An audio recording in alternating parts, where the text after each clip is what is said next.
Welcome back to the Blueprint to Ultra podcast with your hosts, Stephen Epifano and Jeff Winchester. Our goal with this podcast is to help you put together your own plan for your next Ultra. We do this by interviewing a variety of guests that range from back of the pack to elite runners that share their own experiences for us all to learn from. Today's guest is someone who embodies a simple philosophy that has carried him through some of the toughest moments in ultra running. PMA, or positive mental attitude. Like many endurance athletes, he didn't start out as a runner. Growing up, he was a football player, found Spartan racing, and that eventually sparked a passion for running that would lead him deep into the world of trail and ultramarathons. Since then, he's built a reputation for toughness, resilience, and an unwavering belief that we're all capable of far more than we think. When he's not chasing miles through the mountains, you'll likely find him exploring trails with his blue heeler, his self-proclaimed baby girl, or preparing for his next big challenges, including Eastern States 100 and the No Business 100. Today, we're going to talk about mental toughness, finding peace in the outdoors, and overcoming adversity, and why your heart and determination can often take you further than your body thinks it can go. With that, please welcome to Blueprint to Ultra our guest, James Bragg. James, thanks for joining us. Thank you, guys. It's an honor. Definitely an honor. We are excited to have you on the show, James. Like I mentioned in the intro, you said you played football growing up in some of the questions that we gave you beforehand. That's a little bit different mindset than ultra running. Was there anything from football that carried over into ultra running? And then what part of it, like your mindset wise, did you have to like relearn out on the trail or anything like that? I guess I've always been a very, very active child and man-child now, I guess we could say, because I'm 47 years old. I'm almost 48, and I still don't feel like I'm my age. And I think that's something that exercise and trail running and being outdoors all the time has kind of kept alive in me, is just the fact that once you start moving or stop moving, you start dying. That's the easiest way to look at it. And street football in South Florida, 'cause I'm from Miami, Florida originally. So we played street football, and that's what I played growing up. And I tried league football and figured out real quick I'm way too small for that. And after getting run over on the field multiple times, you kind of decided, like, I don't like this too much. So no, just going into trail running itself, just once I discovered trail running, I knew I had found my thing. And that's, everybody tries to find what their thing is. And I've done multiple things over the years. I had a road racing license. I used to race motorcycles or crotch rockets at racetracks, and then crashed, hurt myself multiple times, and then got into riding motocross, and then did the same thing there, crashed, and hurt myself, and decided I'm done. So then I started getting into the world of Spartan racing through a friend of mine who, her and her sister were actually doing Spartans, and invited me because they were like, well, at the time you enjoy working out, you like doing this kind of stuff, but I still wasn't a runner yet. In 2015, I actually started doing Spartans with them. And the very first one I did was the Fort Bragg at the actual military base Spartan race there, which any military Spartans were always harder than the rest of the Spartans. But I started doing Spartan racing and started figuring out that I kind of liked the running aspect of it more so than the obstacles and tearing my body up on barbed wire crawls and the rocks and everything else that you had out there. And then had a little issue on one of them where you got the thing they call the rolling mud and the dunk wall, where you're going through nasty mud. And usually these venues have to be big places that can hold thousands of people. And a lot of times those are farms. And when you're at a farm venue, you're going through everything in the farm. And so when they go out there and they dig these rolling mud pits and all this kind of stuff that you're going through, you can imagine what's in there. And I had an incident, one of them, I had a couple little tiny drops of water kind of hit me in the mouth, and that's all it took. And I guess I got E. coli or something, because I know when I went to the doctor, they were like, just whatever you do, let it run its course. So let's just say the next week of my life was not fun. And after that, I was like, I think I'm done with Spartan races. So that's what 2019 moved me on to starting to find distance running. And I had never really had any interest in running marathons, had no clue what an ultra even was. I had never even heard of ultra running before, and got into it and started training for my first marathon. And after that, I was kind of just hooked. And I've had every injury you can imagine along the way and anything and everything else, because I didn't have anybody that I could actually kind of go off of, because I didn't know anybody else that was doing distance running or anything like that. And I started to slowly meet people in the game and started to develop friendships and stuff. But a lot of times you're still trying to figure everything out on your own. And I didn't know 10% rule. I had no clue what any of this stuff was. I just knew I felt like running 10 miles a day. So let's run 10 miles a day. So then I figured out IT band issues, plantar fasciitis, shin splints, just anything and everything you can name from being dumb, I've got it. I don't know where I want to go first, but so I am terrified of getting a virus like that.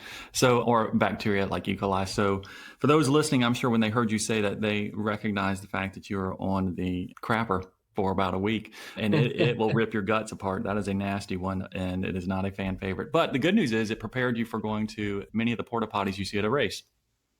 Very true. And the funniest part about it is like my whole introduction into ultra running or marathon running. The very first marathon I ever ran was Umstead Trail Marathon. And that's where I did the majority of my training was at Umstead. So for 26 years, I used to work at IBM in Research Triangle Park, North Carolina, in Durham. And I worked in a data center for my last 7 years for the Resiliency Services Data Center. And it was the week of Umstead. We had clients come in from New Jersey, and one of the clients there was extremely sick, decided to come on the trip anyway, and came to work on their equipment. And there was a bunch of us in close quarters working on server equipment and stuff like that. And this was on a Wednesday. And by Friday, I went to packet pickup, got my packet and everything, came back home, had dinner, sat down, and I was like, I don't feel good. It's like, what's going on? It's like, I know I'm not nervous because I've been doing Spartan races for almost 5 years by this point. So it's like, I know I'm not like race day nervous. What's going on? So that was about 8 o'clock at night. I was like, I'm just going to go lay down. I got to get up early for the race anyway. So about 10 o'clock at night, something was wrong. Well, the night before Umstead Trail Marathon, my very first marathon, I got norovirus. So if anybody knows anything about norovirus knows it was rough. So it all started probably around 10 o'clock. I started getting sick. And I pretty much went from about 10 o'clock till 4 a.m. And I told myself, if I can just get 2 hours of sleep, because thank God Umstead is a 9 o'clock start. I said, if I can get 2 hours of sleep, I'm going to go try this. I was like, I've been training for months to run this marathon, and I refuse to get a DNA or a DNS because I was sick. So my very first marathon I ever did, I ran the next day after having norovirus, and I ate a half a bagel at the start of the race, trying to get something into my stomach. And I did the whole entire trail marathon with a couple sips of water and a half a banana and everything else. I was just basically trying to throw up. So I basically did that whole entire marathon with no kind of nutrition, hydration, anything. Now my finish shows it was 4 hours and 56 minutes. So it was horrible to say the least. But as bad as it was, honestly, after that, I was still hooked because once I crossed that finish line and actually had the feeling of it, I remember going back to work the next day and was like, that was like the greatest thing ever. And then I stumbled across the MST 50K with Bull City Running Company. And I was like, what's a 50K? So I looked at it and I was like, I think I can do that. I did 26.2. What's 5 more? So I signed up for the MST 50K, and I think 3 weeks later ran my first 50K. Nice. So that's how you ended up your first 50K. So before we move too far past this, you're 4:56 at the Umstead Marathon, just for people's perspective. This is a trail marathon. The first 8.5 miles, 10 miles of it are on single track, and then it gets on a rolling surface and stuff. For those who are fast runners, going sub 5 is definitely easy. Very. I've run the race a few times. I think I've gone sub 5 once. So my fastest was the last time I did it, which was back in, was it March? I did 3:43. And that day, that was a struggle. Anybody that ran Umstead this year knows that was a struggle because it was extremely hot, very humid, unseasonably warm for that time of year. Because usually it's cold in the morning, or at least cool. In the day, you might get up into the high 70s, low 80s. So it's really not that bad. But this one, way worse. And my nutrition and everything else just kind of snowballed. And it was to the point where the only thing I could get down was Gatorade. And I started drinking Gatorade on the second out and back, coming back from the Reedy Creek B&B Trail, coming on the way back in. So that was another one I did basically with no hydration and no nutrition because I just couldn't keep anything in. So one of the things, though, that Steve mentioned in the introduction is that you've got all these races that you've done, right? And you've got these races that are upcoming as well. So specifically, we're going to spend some time talking about the Hellbender 100 and also the Rim to River 100, because both those you've recently ran or not. Well, Rim to River, not as recent, but you have a story there that we want to talk about too. So you have 2 races that we definitely want to unpack. And one thing that Steve was talking to me about in the prep work and everything was that something very important to you is this PMA. You mentioned the introduction as well, positive mental attitude. There are a lot of people that espouse this type of language. They love PMA. They mention a lot and everything, but we've never actually talked about it as a philosophy or a slogan or a byline that people have, if you will, on the show. And so we want to spend some time with it and unpacking it with you. So what for you does PMA mean when you are actually hurting or not hurting? What does it mean? When does it come into play? It's easy. Yeah, Steve, maybe that's the thing. Go ahead. Yeah, because it's easy to say, right? It's just another thing it's hard to do, especially when you're on day 2 of a norovirus in a race or your nutrition goes sideways. So how do you, what does it mean to you and how do you maintain that? To me, PMA just means no matter what, no matter how bad it gets, no matter how bad you hurt, no matter what the circumstances are, it can always be worse. So you have to look at everything in the positive aspect of it and try and find the positive in it and not really vocalize at the time of when things are going wrong, unless it's to your crew. If it's your crew or your pacer, yeah, of course. You need to tell them, hey, this is what's going on. This is what I'm dealing with, to try and see if maybe they could possibly help you with what's going on. Or if you have another runner around you. But the main thing is that I try and focus, like tell people, if you're hurting, at some point, we're all hurting. Everybody's collectively hurting at this point. You in your mind, you're the only one that's hurting. You're the only one that's feeling this pain. Nobody else here does. Nobody else knows what I feel, of course. But at the same time, when you start vocalizing that and you get around people, especially groups of people, you could have a couple people start to kind of snowball and just, it kind of ruins the vibe of the whole entire group. And that kind of stuff is contagious. And it can take something that's already a difficult situation where some people are struggling and make their situation even worse because now they've already went to a negative place that they probably don't want to go to or shouldn't go to because now you've brought your negative space out into theirs. And that's why I try, and no matter how bad things get for me, I try and stay quiet if I can, if I'm around other people, and not really vocalize how bad things really are. If they are hurting, then just kind of just keep it together.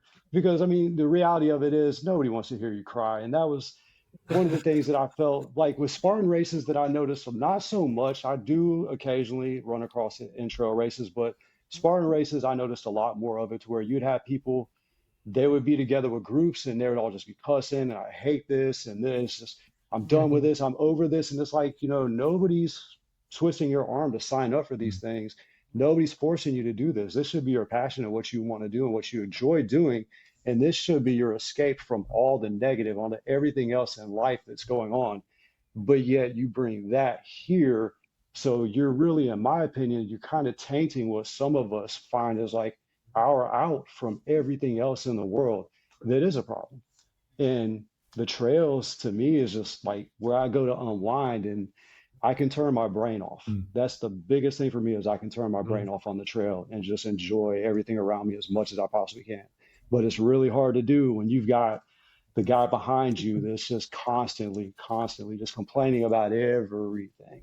So big thing like PMA, don't be that guy.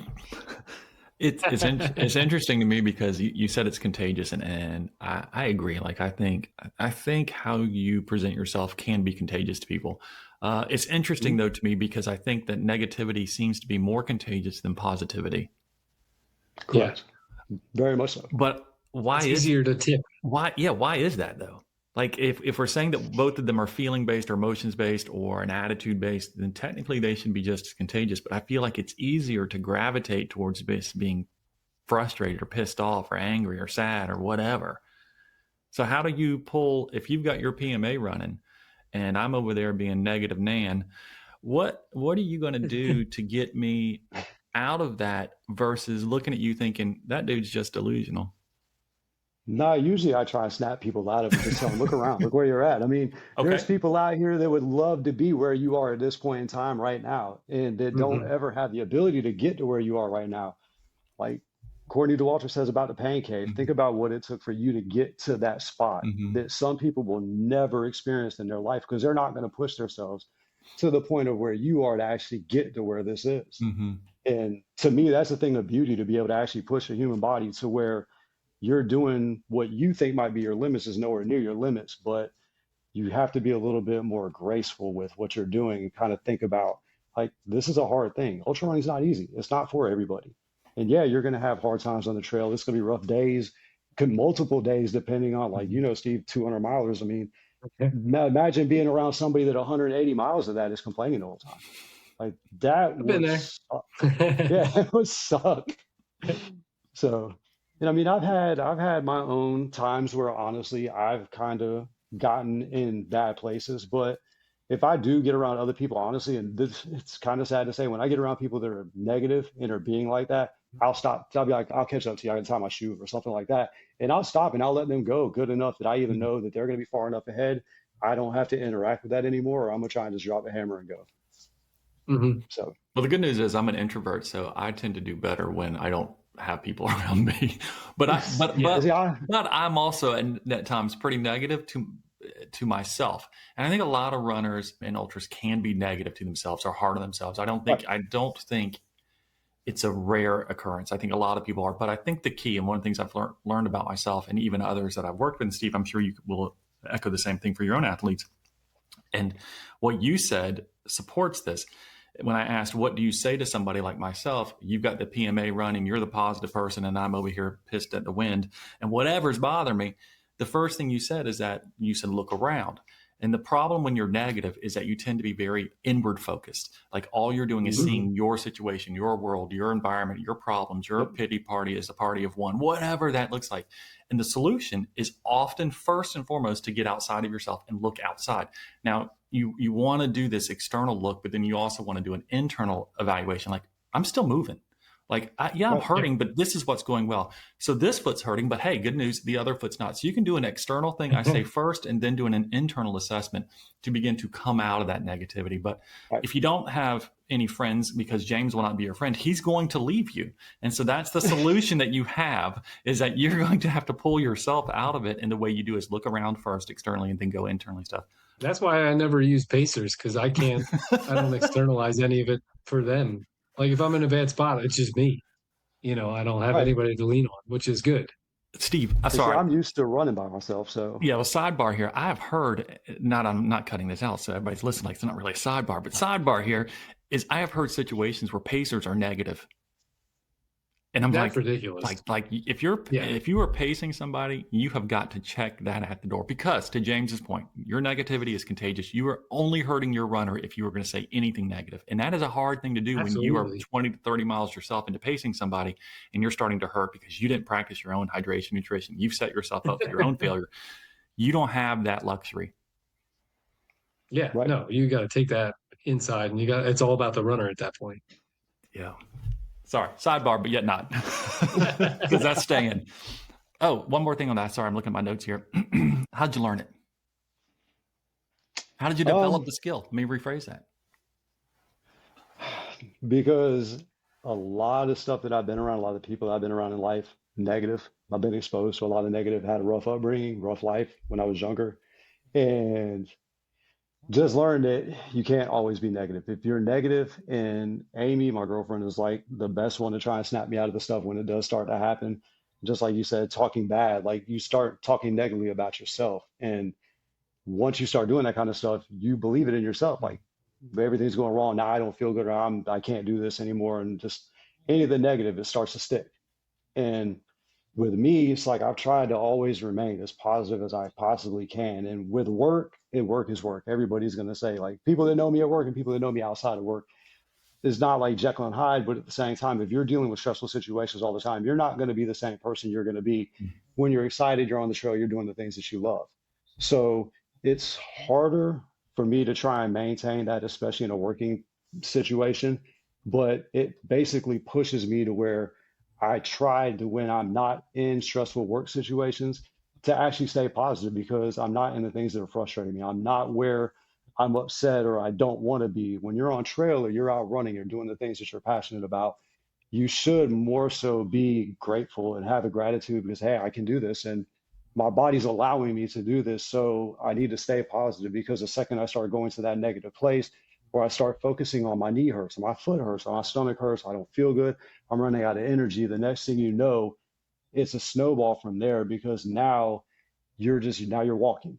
Now you're sitting there in your mind contemplating, why am I going to, what reasons do I have to DNF and stuff like that.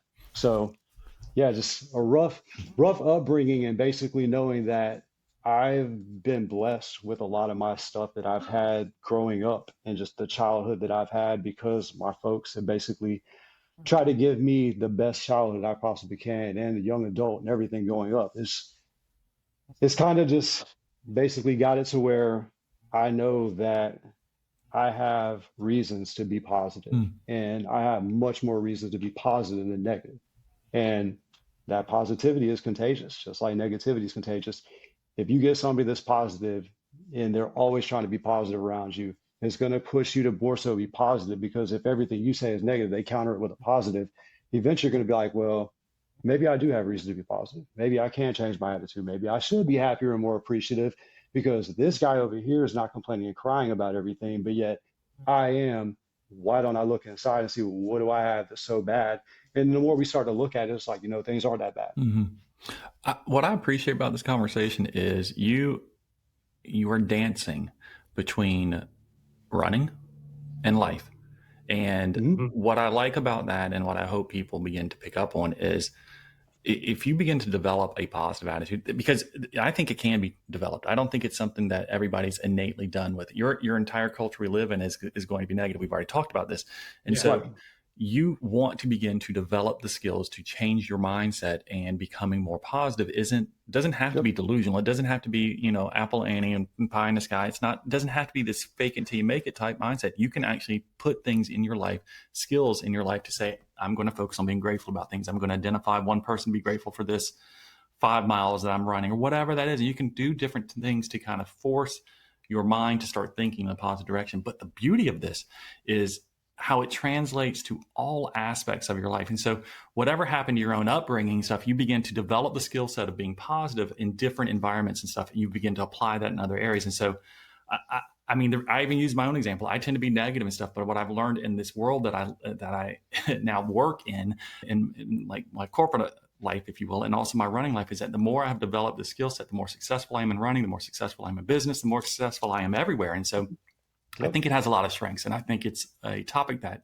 transcends running. And so I love that you've danced between the two. Oh yeah, well, because you think about it, if all you ever really do is complain and you're negative all the time, eventually nobody's going to want to be around you. Everybody's That's going not to true. all. That's not true. But if it's negative, does People attract negative. love to come sit and talk about people. We love negativity because it makes us feel better about ourselves. When we can talk negative about other people, we can feel better about ourselves. Unless we start thinking bad about ourselves, then it's when we suck. And that's why the positive side needs to start coming out. Exactly. Let's transition and talk about Hellbender or Rim to River. Where would you like to go first? Either one. I'm not asking pick your you. poison. Pick your poison. No, I thought you were asking him. I know. I'm just kidding. Steve, I think we should talk about Hellbender first and everything. So, yeah, I think so too. So the Hellbender is a 100-mile race. For 2026, it was a reroute due to the Hurricane Helene, and they dubbed it the Hellbender 2. This is from their website. The course goes over Graybeard Mountain at 5,400 feet. There's lots of climbing, with a few climbs that are 3,000 feet or more. And altogether, the course has about 20,000 feet of elevation gain and 20,000 feet of descent, which is pretty crazy for a 100-miler. I have never run an East Coast race yet, but the terrain is classic East Coast with a mix of soft dirt and extremely technical rocks and roots. And that's the big thing with the East Coast race: are a lot of rocks, a lot of roots, no switchbacks, usually straight up. So this race seems like it would be a lot of fun. Did you like the reroute, and will you be back on the original course if they have the original course? I'm not exactly a huge fan of the reroute. It was pretty, of course, because the area is beautiful. I originally signed up hoping that it was going to be the OG course, because anybody that's run that section of the Black Mountains, and just that area out there is unlike anything out here. It is absolutely beautiful. The way I look at it, if you're going to suffer, at least have something pretty to look at while you're suffering, because it's gorgeous out there, but you're going to suffer. You're going to earn it. The reroute itself, it was definitely hard in its own way, because we were on places on the reroute that we wouldn't have been on the normal course. I got to see a place that I really wasn't too fond of, which was the old Mitchell Toll Road. Not a fan of the toll road at all. Because if any of you guys have ever been on the toll road, you know it's pretty much when you're coming down it to the Long Point A station, it's downhill the entire way, and it is football-sized rocks pretty much the entire way down, and it is very technical. And I had the fun of falling in it last March in it was the Mount Mitchell Heartbreaker. I did the 50 miler out there with a buddy of mine, Matt, and I ended up falling 20 miles into the 50 miler going through there. And when I fell, my fingers went into the rocks, and my pinky has never been the same since. I snapped my finger. I dislocated my finger. It looked like a letter Z. And on trail, I had blood coming from everywhere. I didn't know where all I was cut at, what all was happening. Because when I got up, I looked at my hand. I was like, oh, I broke my finger. And everybody was there. There was about 5 people who saw me do it. And we snapped my finger back into, well, Matt snapped my finger back into place. And we made it to Montreat, where they splinted my finger. And I continued to keep going. So when I got back to the toll road again, not a fan at all. But yeah, the OG course is definitely, it's still challenging. I mean, it's the Mitchell area. I mean, it's Black Mountains. There's nothing easy about it. And you know, going into it, that it's going to be a long, hard day of like intense climbing. And the one thing that I really messed up on in my training for this one was not so much the climbing, because I have really good climbing legs. I'm a strong climber. It was the descent. And that's where a lot of people never really train for, because you can train for 20, 30,000 feet of descent, but it's those downhills that if you're not trained for them, and like I said, I'm 47, I got old man knees, and I've got issues with tendonitis and bursitis in both of my knees and the rest of my body. But going to all the downhills, I went way, way too hard in the beginning of that race, knowing that, because I had, like I said, everybody has goals. My goal was sub 24. That was my intent from the start. In most of my races, if not all of my races, I don't ever really worry so much about placement. I don't look at it and say, where am I going to place? I don't look at Ultra Sign Up and say, who all is going to be in this? Let's see where I could play, where I finish. I look at times. I look at times to see what times have been run and what times I think I can run. And especially if I've run with people that I know I'm familiar with and I know how they run compared to me, I use them to see what possibly I can do with some of my times. And my goal here was sub 24, because I knew it was definitely a very runnable course on the back half of the 50. The first half of the 50 or the 100, you're going to climb. You got a lot of climbing to do. That back half of the 100 is not as much climbing, but the problem is by that point in time, I had already done so much damage to my knees that it was like, I knew where I should have been running. I was not able to run, and it was extremely frustrating. But to answer the long answer to that one, yeah, I mean, the OG course is still, both courses are gangster. It's not easy. And anybody that looks at it is like, oh, well, 20,000 feet of gain to something like Ray that's got 40 some odd thousand feet of gain. Yeah, it's not going to be that. But at the same time, there's the East Coast, Beast Coast. We'll show you why it's called the Beast Coast. What was your time? 26:46. So you didn't get sub 24, James. Nope. Nope. Such a disappointment. Well, I mean, and the funny part about it is, if you look at my pictures and you look at the video that they got of me when I crossed the finish line, there's one that my buddy Matt Carnegie's, he paused it and got a screen, like a shot of that. My face when I crossed the finish line, I mean, I looked over at Amy and I was just like, the second I came across, I was more disappointed at myself. And that's how I'm always my harshest critic when it comes to running, because I love it. I train for it. It's my passion. But at the same time, if I don't do something right, I'm very critical on myself. And then I look back at it as well. Where did I go wrong, and what could I do to change it for next time? I'm gonna pick immediately on this. And when you just told me, you're so critical of yourself, and yet you told me about this PMA. Mm-hmm. Yeah. Make it make sense. Well, see, because I don't knock myself and go out there and be like, oh, you suck. You can't run sub 24 at Hellbender. But at the same time, it's like, when you know things are going wrong, and this is the thing that drives me crazy about ultras, you can watch everything going wrong in your race happening right in front of you. And sometimes you can't do anything to get it back. And it's so frustrating, because you can sit there and look at the last hour and you're like, I didn't take in any calories, or I'm struggling to take in any calories.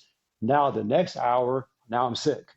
So it's hard to stay PMA, positive mental attitude, when the whole time you're puking and your legs hurt. And now you're just like, why am I doing this?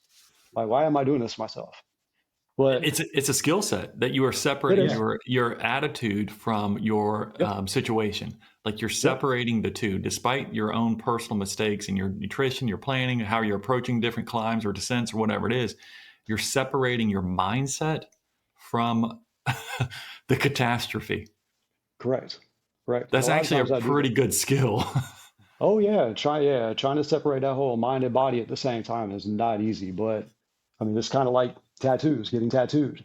You have to be able to separate the two, because if not, you're gonna have a rough ride, a very rough ride. How do you train for an East Coast race that's very technical, very rocky? The mountains of North Carolina on that side can definitely be, because it's Western North Carolina, right?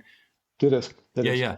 It's very rocky, and it's not like I've done the Cruel Jewel, right? And that's Right. got it's a dedicated incline. It's just constantly moving up, but it's not as technical, Right. right? And so the Eastern North Carolina mountain races tend to be very technical with your foot placement and everything. So how do you train for something like this? Because there's not a lot of running in those spots, not real running. Right. So I train. There's a place that's probably about 15 minutes from my house. It's Cane Creek Mountain area. Mm-hmm. And there are local runners that go out there and train, because there's several people that ran Hellbender that also come. And we've had the tough crew come out, and we've hosted, like me and one of my buddies hosted a little run out there on a weekend before and had guys come out. Cane Creek is very technical. Not as technical as up there. It's not going to have the amount of elevation you're going to have, but it is technical to where you are going to get in your technical running, your vert. And I try and run in more technical places if I can versus buffed out trails. Like Cane Creek is more so like Umstead's trails. Just there's a lot more climb than what you're going to get from Umstead, but it's still technical. It's not flat. It's not buffed out. You've got rocks. You've got roots. You've got all that stuff to deal with. I mean, I've had one of my hardest falls I've ever had in training, racing, anything Mm-hmm. happen on Christmas Eve or at Cane Creek. And like, I've been dealing with, I've got a completely torn rotator cuff or near complete tear of my rotator cuff in my right arm right now that I'm dealing with, that I did on Christmas Eve, and putting off surgery until November because I didn't want it to ruin my race calendar. And honestly, Hellbender was kind of a test. It was. And when I went to the doctor, originally and talked to him about my shoulder, and she wanted to take MRI. And I was like, well, let's just try prednisone. I don't think I tore my rotator cuff. Let's just see what happens. And I was trying to make it to Forgotten Florida, because I had Forgotten Florida 100-miler at the end of January. So I ran Forgotten Florida 4 weeks after I completely tore my rotator cuff. And then I fell in Forgotten Florida, which didn't help. So, but yeah, that's pretty much what I do to train. Is I go to Cane Creek, I go to places that I know are technical, and I try and still go out there and maintain like a 8:30 pace uphill with as technical as it is. And Just try is and that push myself. so? Location is important. What about volume that you're trying to do, or a certain amount of vert per week? Because I know Steve's big, particularly a lot of where he lives and a lot of the races he does. He makes sure that for himself and others he works with as well, they're getting a certain amount of vert. So what about yourself? Is there a pace goal, vert goal, not pace goal, duration or quantity of miles goal, or a vert goal? I'm more so mileage goal. I usually try and get anywhere from 50 to 70 miles a week, especially on my build to 100. Once I get closer to the race, I try and get to where I'm getting 70 miles a weekend. I've went above that before. And one, I've already figured out my body. Everybody's different. Some people can do 100-mile weeks. Some people can't. You can do a 40-mile week, and anything past that, you can feel bad. Whereas I figured out 70 is my sweet spot. I've gotten into the 80s before and started to develop little issues that I knew were going to be a problem had I continued. So I had to start bumping my stuff back. But I'm more of a volume. I really don't worry too much about vert. Anytime I do treadmill work and stuff, I always have a treadmill on an incline. The Cane Creek is a lot of up. So you're forcing yourself to run on that kind of stuff. Whereas when you get to places like Mount Mitchell and Hellbender course that are really extreme climbs, you can kind of just grind it out and keep pushing. But when you get to something that is more runnable, to me, that's almost like a reset. I would rather have something that has a lot of climb to it, because the elites are going to take all. Those guys are going to be gone. They're going to be running any of the steep stuff. But I find that is where this, to me, it's like a break, that I don't have to run this. I can grind it and push as hard as I can, because it's not going to last forever. You might have a mile or two of a couple thousand feet elevation gain. That gives you 20, 25 minutes to actually chill and not run, to where when you get to something that's more runnable, now you should be able to reset, hit the go button, and take off again. I'm going to have a little side conversation with you, Steve, on this too. So it's interesting because I feel like as a coach, and you do the same, that we run a fine line between this distance and vert, like when they're Yep. races, and making sure they run on a surface that's similar to what they're going to do, if possible. Right. Right. And it sounds like what he's saying is that the most important thing for his training is he understands his volume goal. Like I can only take so much body volume on my body. Yeah. And I think that's very normal. Like particularly I'm very similar. My range is 60 to 70. And at any time I get over that, I start getting issues that I was not expecting. And if I go too low, then I'm not prepared. So I'm in the process of getting to 60, starting now this week and everything, trying to get up towards 60. And so for my current build. And so there's this distance thing. And it sounds like if you were to pick, Steve, vert versus surface, what's more important? I would say vert. I know you would. And I'm leaning towards the other side simply because of the location of these races. But I'm not saying you're wrong because I don't know. Yeah.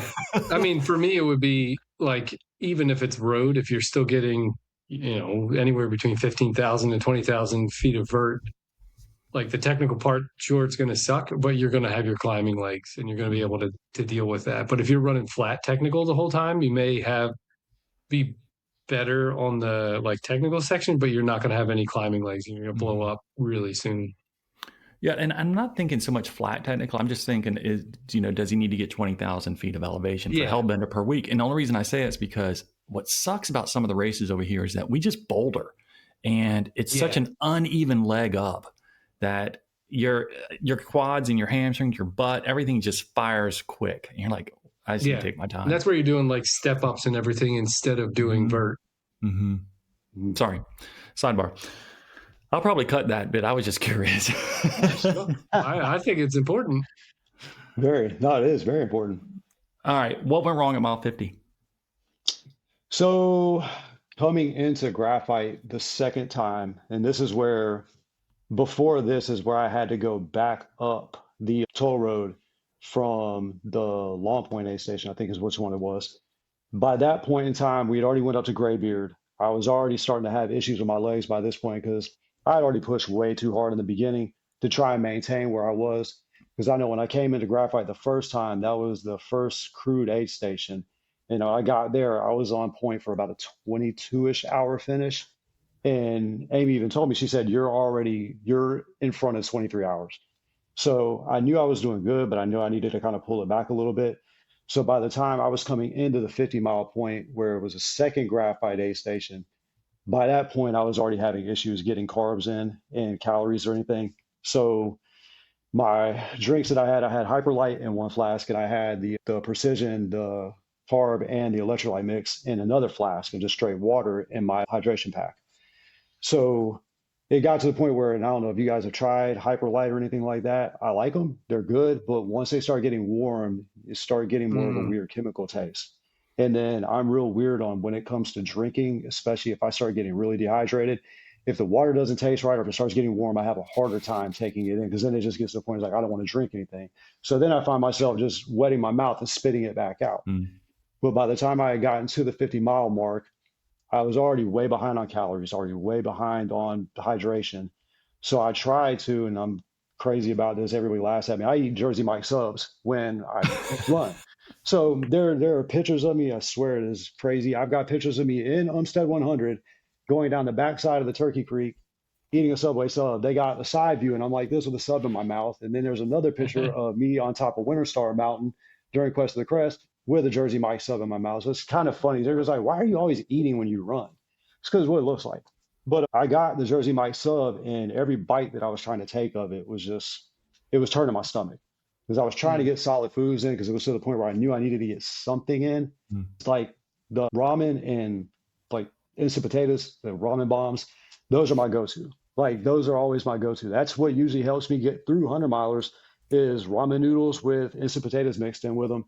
If I can have that at almost every single aid station, I will have no problem with my stomach whatsoever. But when I've got races that don't have stuff like that, and then it's like, now you've got pierogies or stuff like that. Everybody's big on bacon and stuff like that. And I ended up, unfortunately, I got alpha-gal syndrome last year on a training run.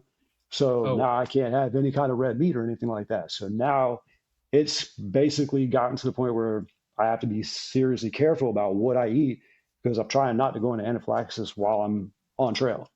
So a good it's idea. definitely, yeah, it's thrown a curveball into everything that I do as far as going to aid stations because like a lot of these aid stations, they'll have burgers and stuff like that. It's like I can't eat any of it. And then when they're like, oh, we got broth, now you have to be careful and ask, well, do you have chicken broth, veggie broth? Is it beef broth? And because when I did no business last year, I went to an aid station and they had mashed potatoes. And I took a spoonful of mashed potatoes, and when I did, there was like chunks of stuff in there. I was like, what is that? And they're like, oh, it's bacon. It's great. And I spit it all out. I was like, yeah, I can't have this. So, but anyway, so yeah, by mile 50, me trying to take in any kind of food or anything was starting to get really difficult. I was still able to take gels in. By that point, I really didn't even want any more Hyperlight or the Precision. I switched it over to Gatorade at that point, just trying to get some kind of electrolytes in. And from there to the next aid station was when I picked up my pacer, and that was at the I think it was a Camp Greer picnic area.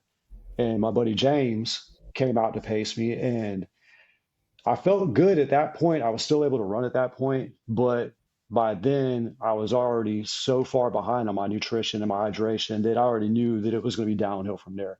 I didn't think I was going to get sick because I've always had it to where I can bounce back pretty good, especially late at night. Like once the sun goes down, I can actually start eating a little bit and slow down a little bit.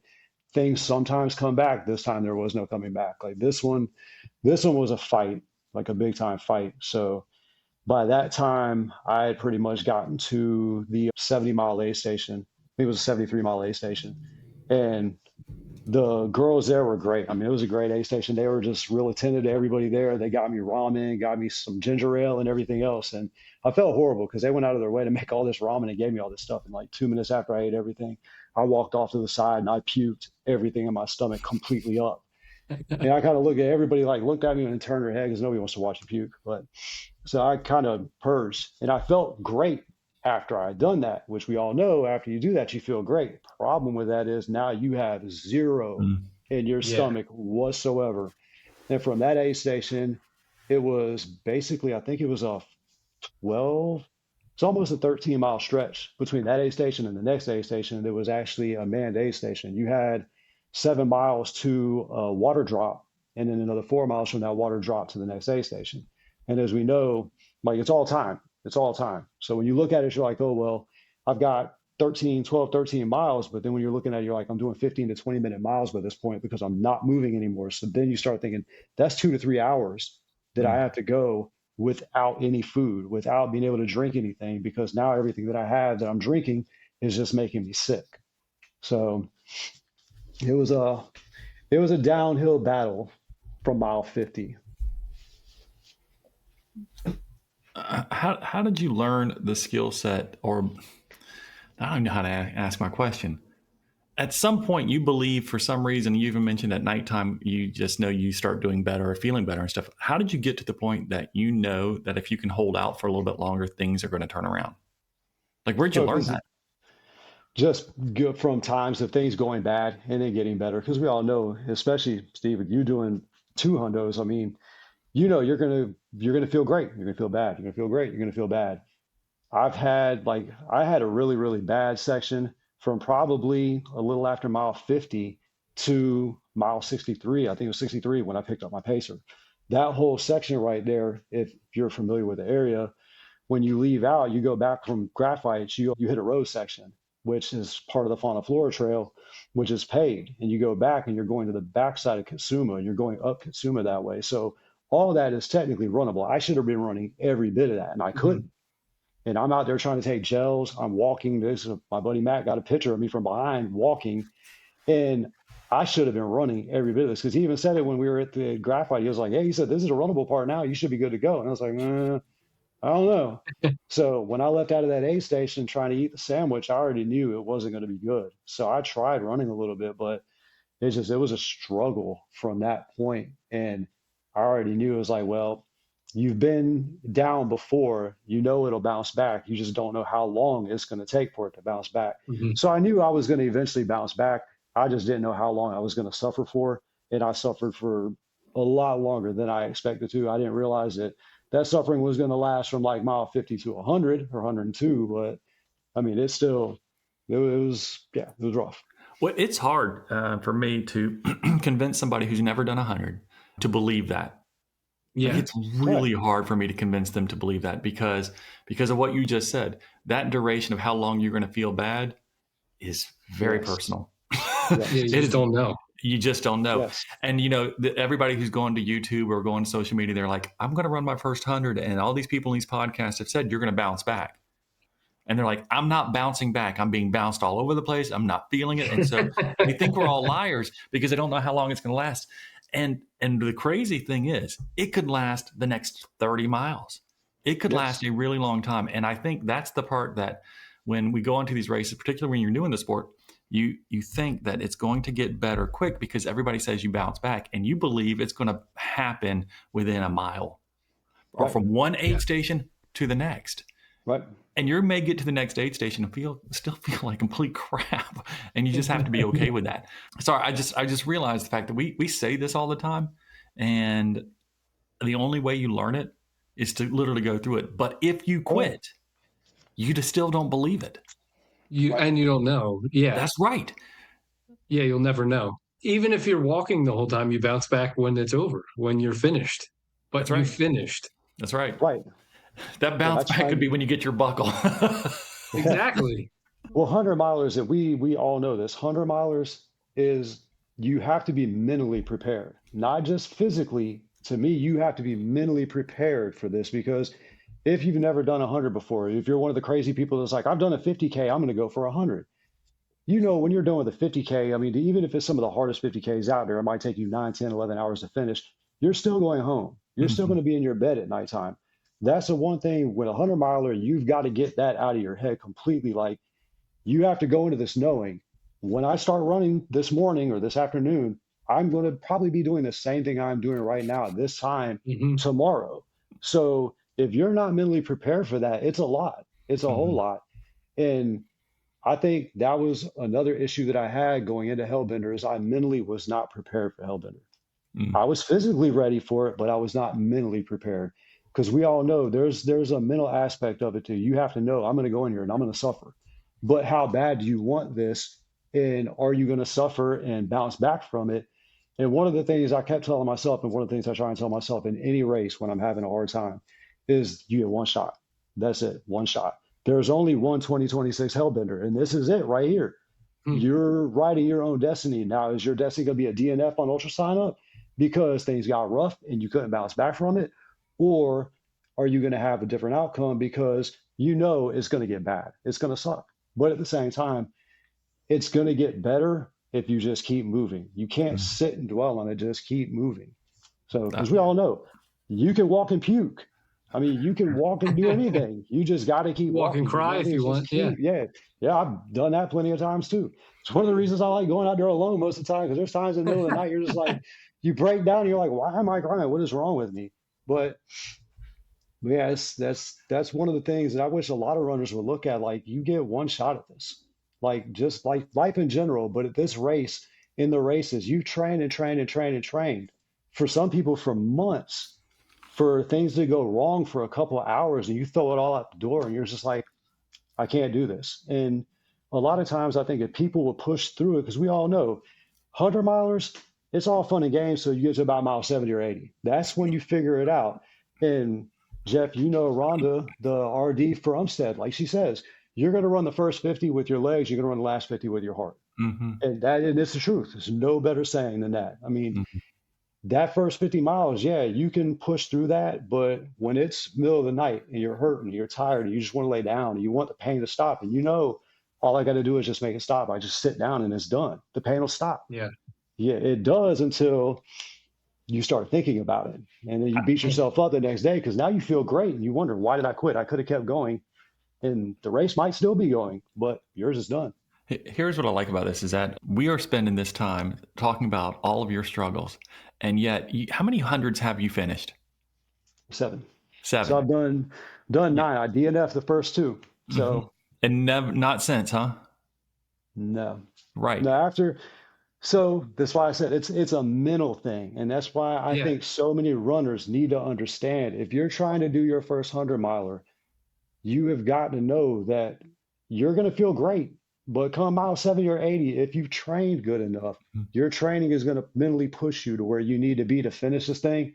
Because other than that, when you sit back and look at it, when you get to mile 70 or 80 and you're hurting, you're like, I just want to quit. Well, guess what? If you do, the last 80 miles of everything that you just went through was for nothing.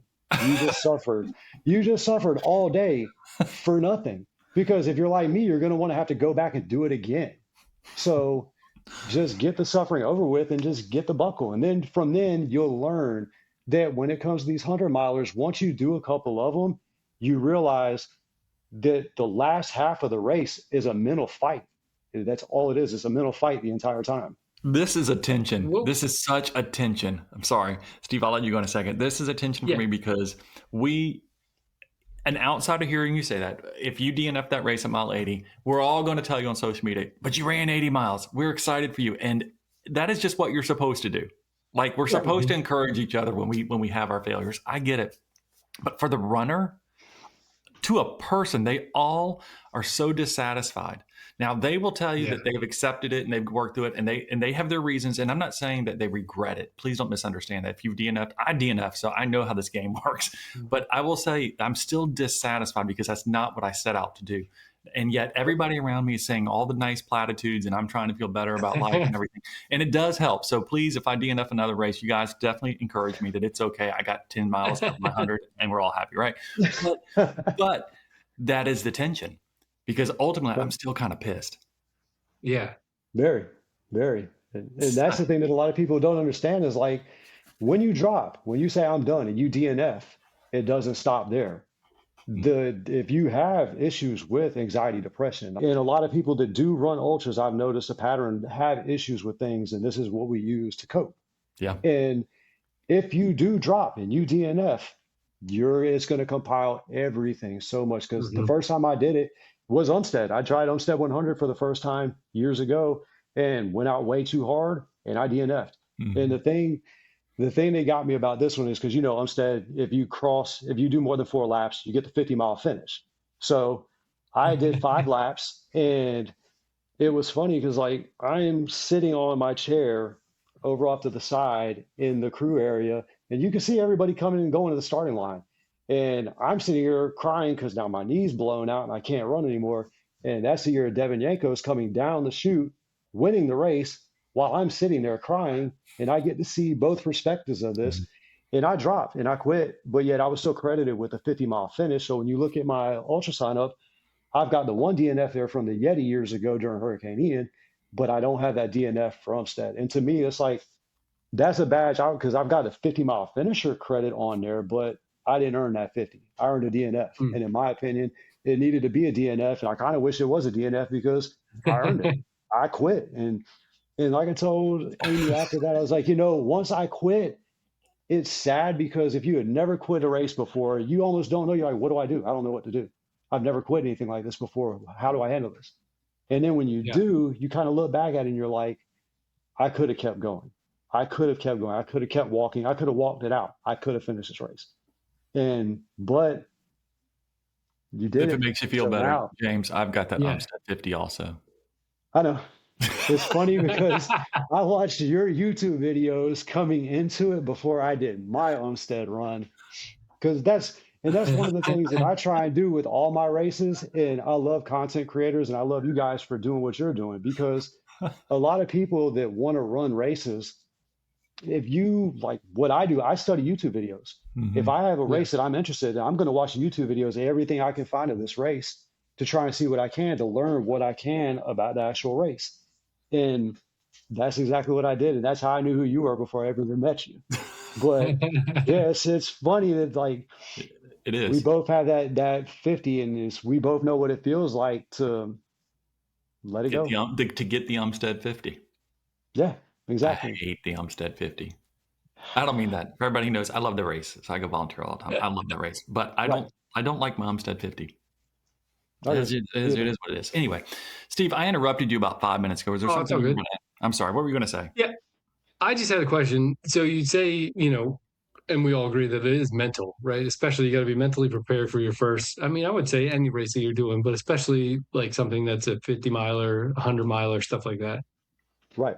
What is like something you would tell a new runner that's taking on a 100 miler? How do you mentally prepare for that?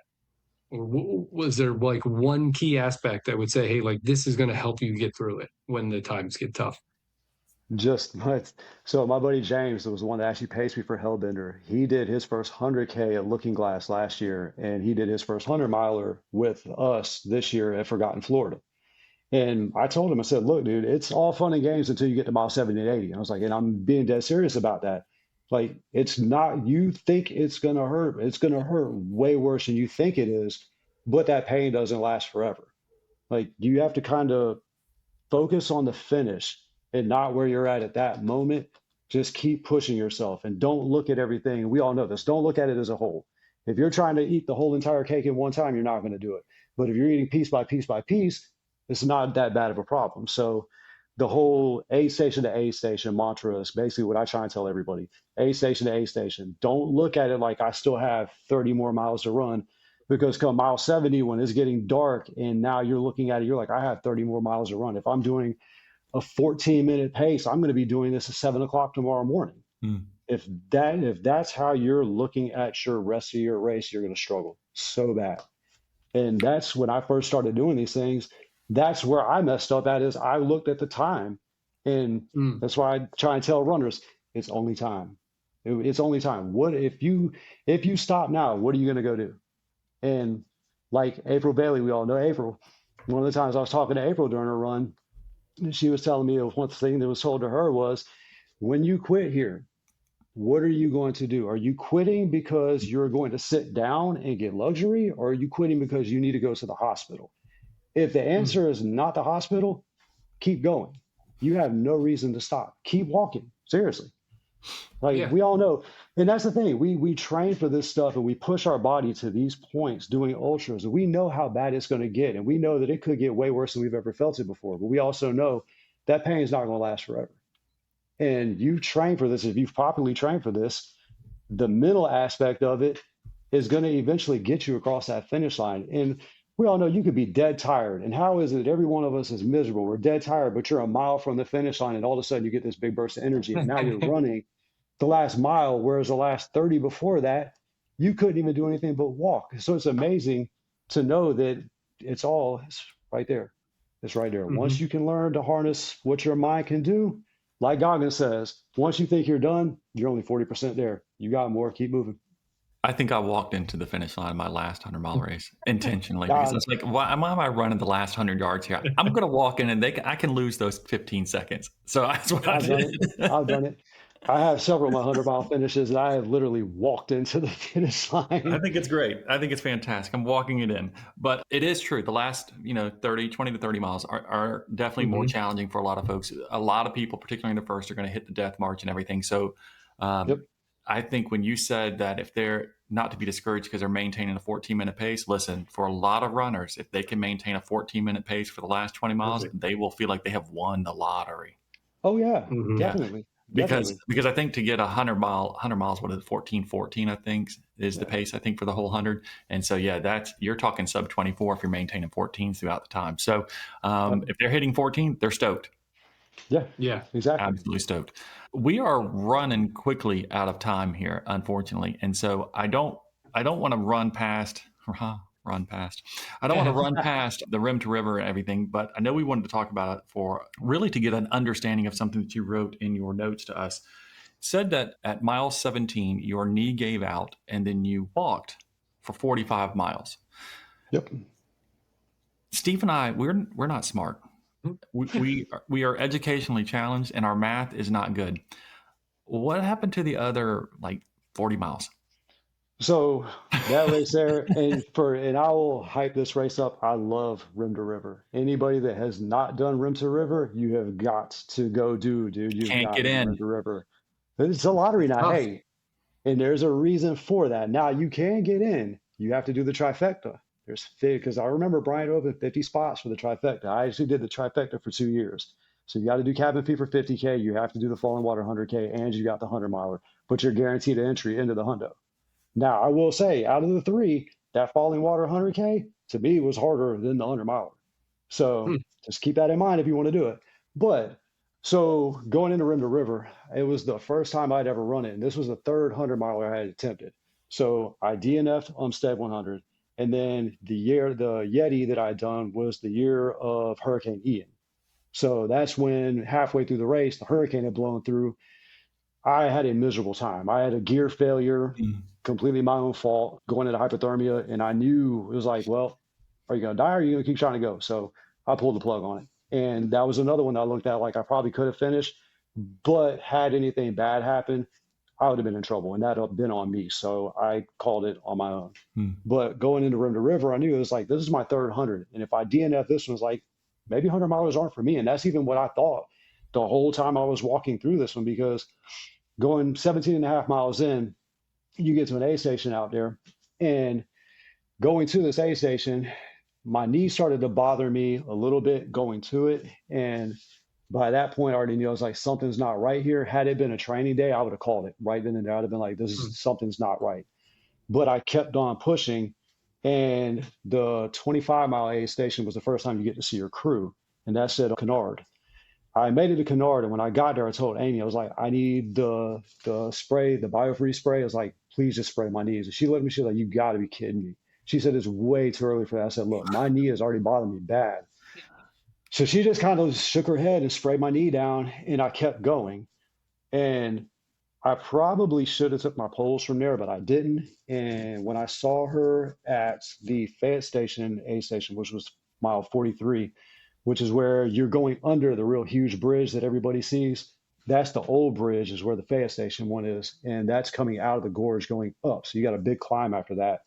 Didn't take my poles in either. And I suffered that whole entire climb coming out to the turnaround point coming back.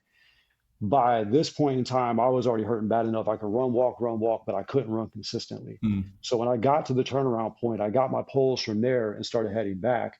But when I got to the aid station, the Fayette station on the way back in, you still have a good 45 miles to go. By the time I got there was no more running at all. My running was done. My knee hurt so bad, I could try and run for about 10, 20 feet, and I just started walking. So I knew it was like, well, it hurts to run, but it doesn't hurt to walk. So I have no reason to say I'm not going to do this, because I knew in my own mind, like, had I dropped again, I would have been done trying 100 milers. I'd have been like, 100 milers aren't for me. They're for everybody else. But obviously, I don't have what it takes, because there's something obviously I'm missing here.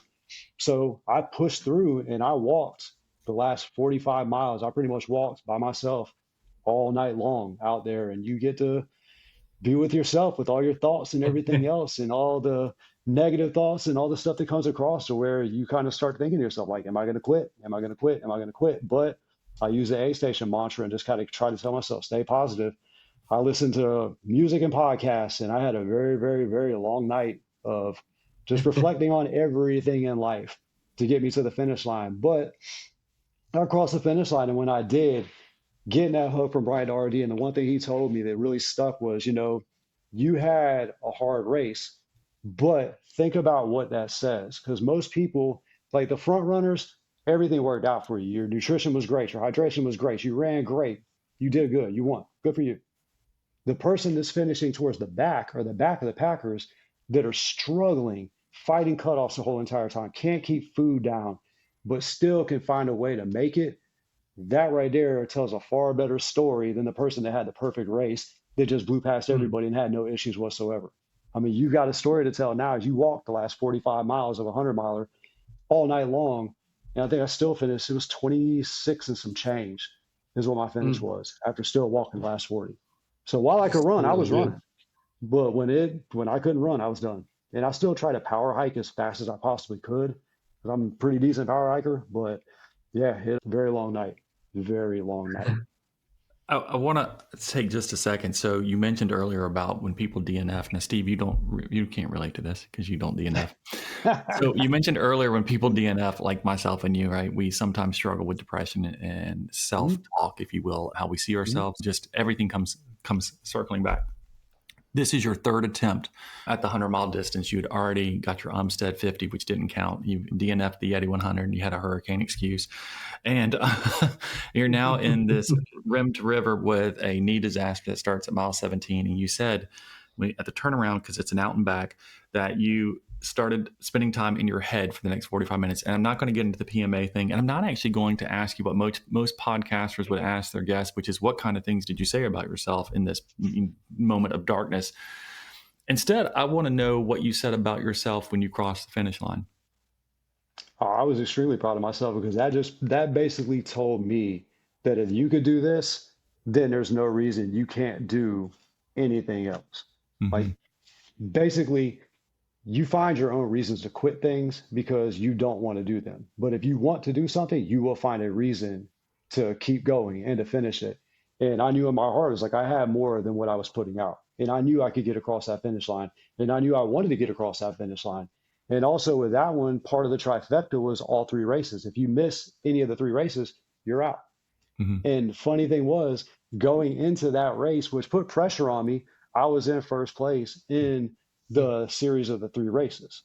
So I had that whole mentality of like, well, I pushed too much in the beginning, which was probably part of my downfall.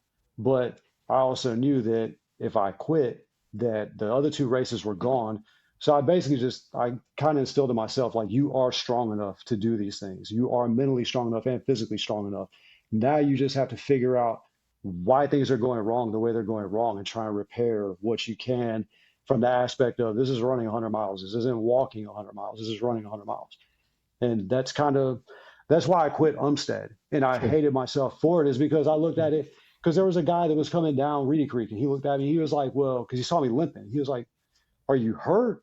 Or is it an injury? He said, are you just tired? He said, because you can still walk it out. He said, you'll finish with the old timers. He said, it'll be humbling, but you can finish. Mm-hmm. And I told him, I was like, no, this is an injury. I know something's wrong. My knee is gone because I have knee issues. And I said, when I made it to that 6th loop, I called it. And I didn't want to have that same experience at Rim to River, because I knew had I got to any of those aid stations and I called it again, that would have probably finished anything else I had as far as wanting to do 100 milers anymore. Because we all have these big goals like 100s, 200s and stuff like that. You want to push your body to see what you can do. But if every time you attempt it, you just get knocked down, eventually you're going to kind of be like, this isn't for me. So I knew in my heart I had to cross that finish line. But I think, and the reason I'm camping there a little is because what you just said is that you would have felt like I'm getting knocked down. And when we find that our life has dictated us to create and to learn how to become more positive mental attitude, it's because of our backgrounds and things that have happened. And then when we have this history of DNFs, that we tend to negative self-talk and negative self-view. Yep. And now what you're talking about is ultra running now begins to be a gift back to you from what you brought to it. It begins to be a gift back to you, almost quieting one or more of your own personal demons of self-talk. It begins to be an evidentiary thing of, I can actually do something that maybe I thought I couldn't do before. Right. And I try and be an advocate to people I work with, people that I meet and talk to them. I try to talk anybody into running. It's crazy. I try and talk everybody I know into running. The guys that I work with, they think I'm an idiot for doing 100 milers and stuff like that. We all know we all get there. I don't even like to drive 100 miles. We all hear it all the time. But I've also tried to explain to people that have people in the gym, they're like, I don't understand why. It's like, well, you have the gym. You understand because this is your thing. And I think there's so many people that don't know what their thing is. And that was one of the greatest things that I found about ultra running and trail running in general. It's such a welcoming community and everybody there. I've never really been to anything trail wise and was like, this person was a turd. Everybody that I've been around has always been really cool, really inviting, and just the nicest people you'll ever meet. And that's kind of what I fell in love with about the environment, is just everybody's there to have fun. And just like, you take 100 runners that are in a race. The first 10 are probably racing. Everybody else is there to have a good time. And like, I love being one of the ones trying to have a good time, because when you are trying to push the pace, you are trying to finish as good as you possibly can.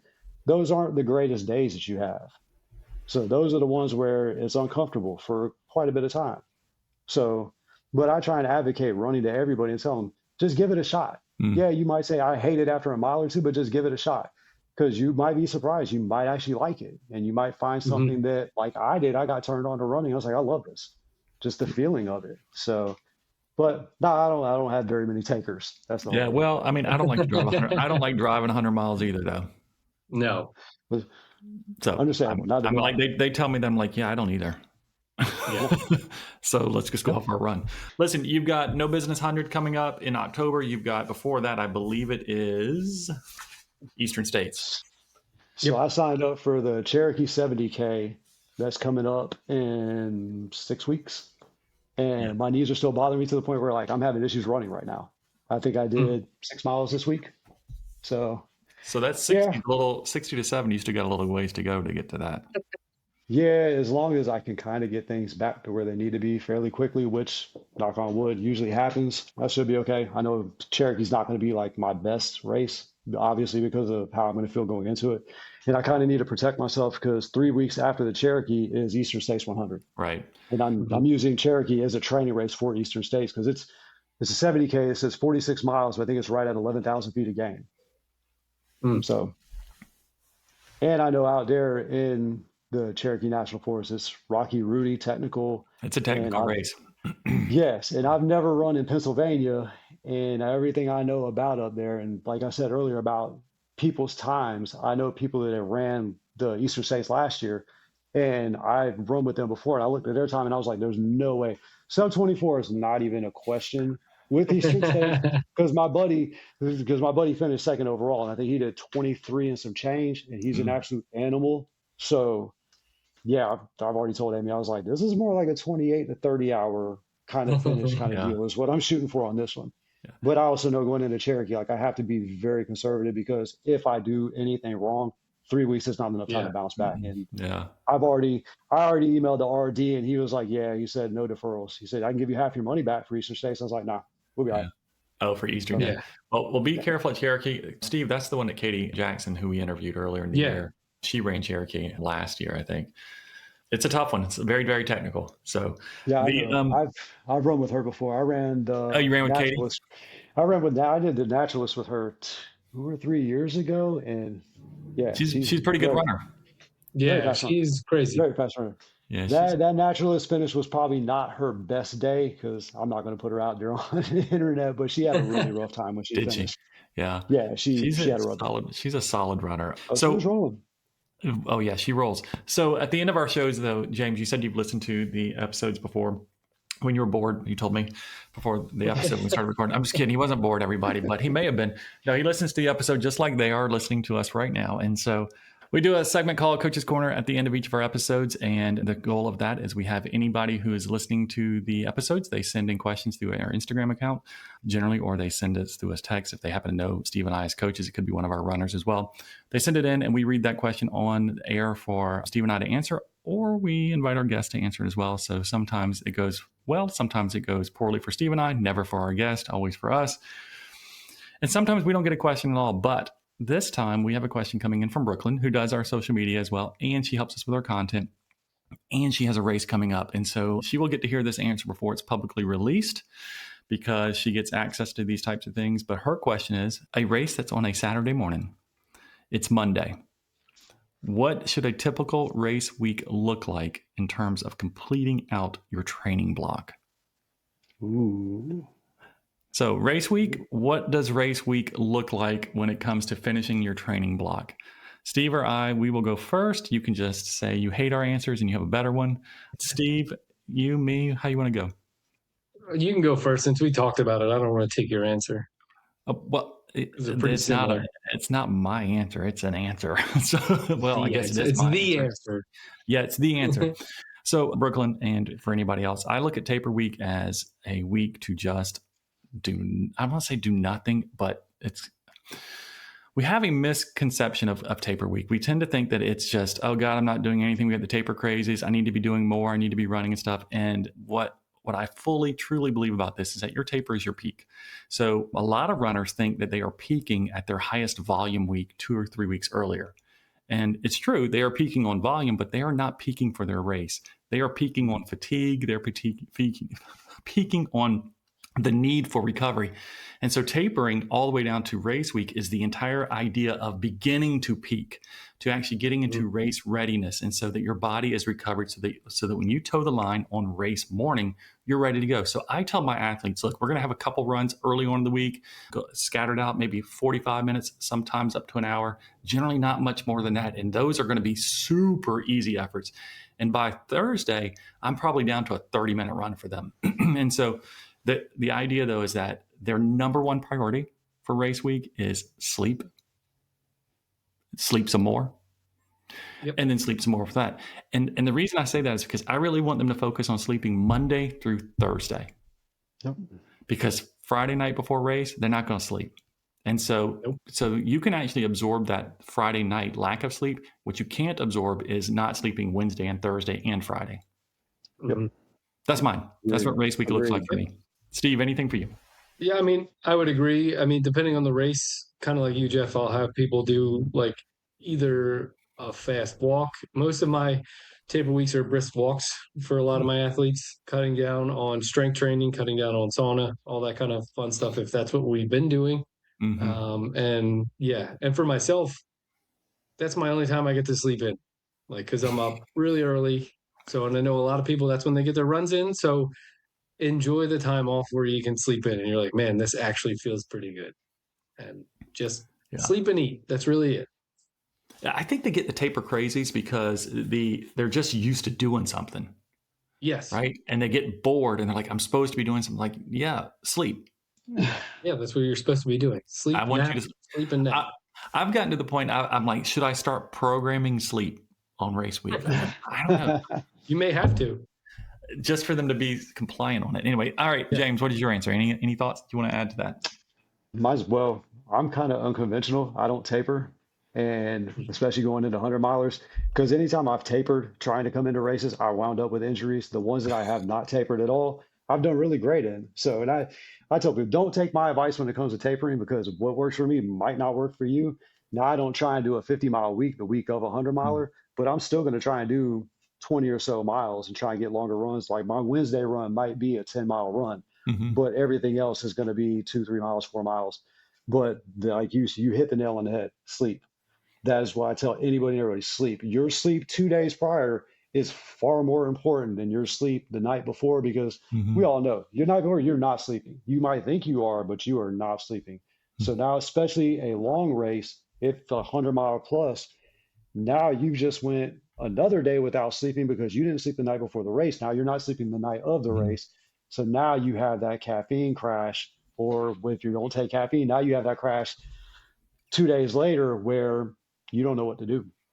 Yeah, I think that's the thing that people don't pay attention to, is that they're about to be without sleep for 24 hours. And the night before, they're going to struggle sleeping. So it could extend to 36 to 48 hours, easy for some people. Depending on the race, like Cruel Jewel, ones like that right there, you're not going to sleep for 3 days. No, I mean, I have Burning River coming up this summer. It's July 25th, I think. And the start time is 4 a.m., but they have a 2 a.m. option start time. Oof. Like, that's such a weird time. It's such a weird time to have to get up and go race. I don't know if I could pull that off. I'm like, I'm doing the 4 a.m. start time because that's what I have to do to be a Western States qualifier. But I was like, that means I got to get up, get going by 2:30, 3 o'clock. It's like Hellgate. Yeah. It's rough, dude. I mean, that's early. So anyway, well, that was Coach's Corner. So Brooklyn, I would say thank you for sending it in, but you get priority to have your race week and you get to make the call. So thank you, Brooklyn, for all that you do to help us. But for those listening, if you've got a question that you want to be included, it can be anything, obviously, that you've got going on that you're curious about. We would love to answer it and have our guest participate with us. And so, James, we thank you so much for being on the show. But what if people want to keep up with you and they're like, I really want to know what he's doing at No Business or Eastern States or Cherokee or where he goes to get his tattoos? Like, what is the best way for them to keep up with you? I'm on Instagram and I'm on Facebook. I'll accept everybody. I don't have any of my profile stuff hidden or blocked or anything like that. What is your Instagram handle? It's JB Running. JB Running on Instagram. James Bragg.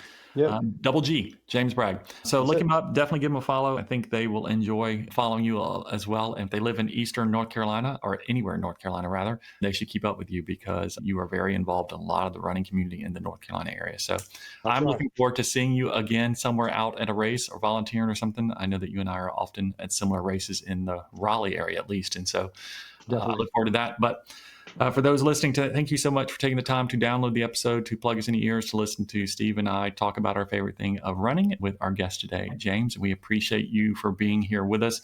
If you like the episode, do us a favor, leave us a like, a comment, subscribe, or anything like that. And definitely go follow James because he's a better runner than the two of us. Absolutely. Not quite. I mean, it's nice to say. It makes us feel better about ourselves, I guess. I don't know. Look, I have the old dude mentality where I don't want these 20 and 30-year-olds to keep beating us. So us masters, we need to keep stepping the game up. I love being called a master. That sounds fantastic. But I do appreciate you this. But seriously, thank you for taking the time to be in with us today. I appreciate you guys. Thank you all for listening. And